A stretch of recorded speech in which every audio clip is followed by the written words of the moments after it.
Hi everybody, this is Jerry. This is going to be a fairly quick recording, I hope, about how to put two letter forms in an empty window. And I'm using Photoshop CS3 in this example. The tools are identical in Elements or earlier or later versions of Photoshop, so you don't have to worry about not having this exact version. The main thing I want you to pay attention to are that there's a layers palette open here, and right now I have just a background layer because I went into File New and created a brand new file that was 8 by 8 inches, and I can just do that again here, 8 by 8 at 72 dots per inch. We could make it grayscale for now and say OK to that, and that creates a blank window. Here's a new one called Untitled number 2, but I already made one, so I'll get rid of that. Now over here on the left is a type tool, and it's called the horizontal type tool, and when I click on it, it'll give me at the top what size the font is and what the name of the font is here. I can keep it fairly simple, and as simple as it gets is Arial, maybe Arial Black, which is a little thicker. And I'm going to put my point size up to 600 just for starters, and I'll click anywhere in the window and type a letter here. There's a capital letter B. And up here is a little check mark. You click that and it sets the letter in, and notice that letter B is on its own type layer, which is a little different than a rasterized layer. And it's on its own layer, as I mentioned, and the benefit to that is you can use in the upper left here the Move tool, click on it, and move the letter around. I have something here called Auto Select turned on, so that when I click on my Move tool, if I have multiple layers and I select just this letter, it'll move it. Okay. So I'm just going to stick that right down in the corner here. Something else that's very handy is something called Free Transform. So if I want to make this larger, if I say Edit, Free Transform, and the shortcut is Control-T, and on Elements you may have to look around for this. Control-T probably works just fine. Notice I have these bounding boxes here. So if I grab a corner, I can make this letter larger without skewing it or stretching it, which would be a no-no. If I pulled it from here, notice it would make it taller or wider, but you have to be careful about skewing letter forms. Okay, so I'll hit the check mark again. And let me just throw in the letter. It doesn't matter, I'm just doing this randomly. So I'm going to click the type tool again, click back in the window here anywhere, and type the letter C. And guess what that just did is it put it on the same layer. So I'm going to backspace that.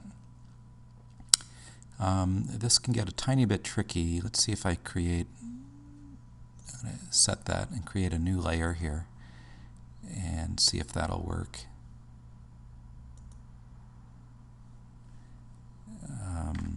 The reason it's doing that is because my first letter form is taking over the whole scene here.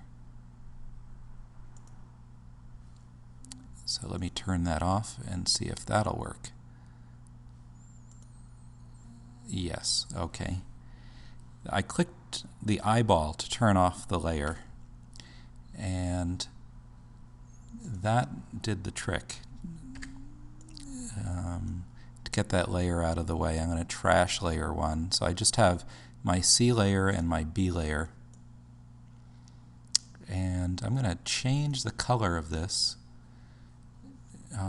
by clicking on the type tool, and up at the top there's a color box here, and I'm just going to turn it into middle gray here.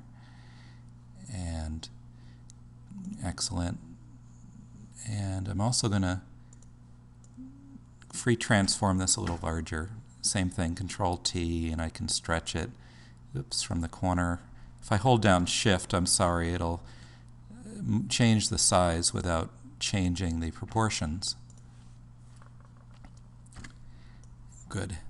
And I hit enter in order to set that change.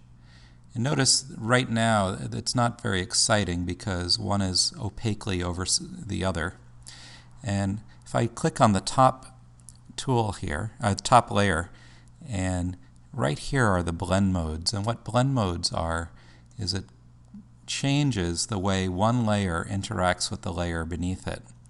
And I can scroll through these various blend modes just to see. I'm trying to get exactly here an idea where, because the two layers are interacting, a new design is formed. So I'm going to look at them all before I decide on which one I want to use here. So it would be nice to have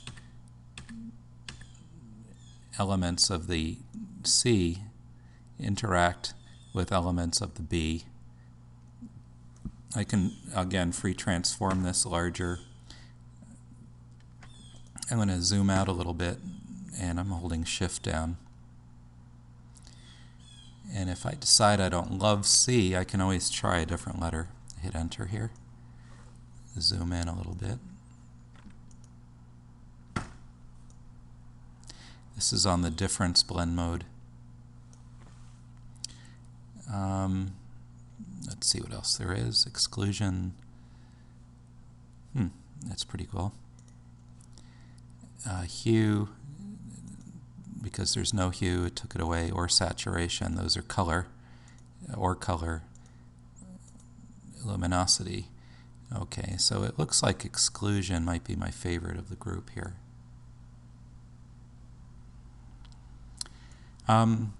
So I would play around with the positioning here and the way the design interacts and overlaps. And the last thing to do is then to flatten all the layers, and very important to save this as a JPEG. So I'm going to say Layer, Flatten Image.